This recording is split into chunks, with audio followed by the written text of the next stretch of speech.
काफ। कबीर ने क्रिकेट खेली। प्यारे बच्चों, ज़रा तस्वीर को गौर से देखिए। बच्चा क्या कर रहा है?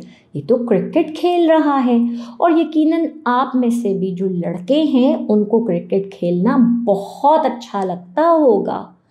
कबीर ने क्रिकेट खेली।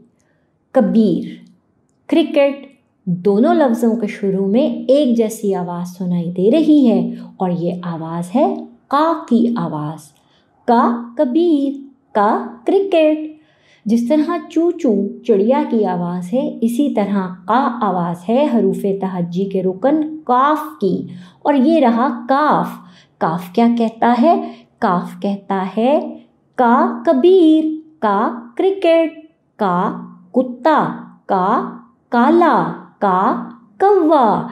अब जल्दी से अपने इर्द गिर्द की चीज़ों को गौर से देखकर हमें बताएं, क्या कोई ऐसी चीज़ मौजूद है जिसके शुरू में का की आवाज़ सुनाई देती हो?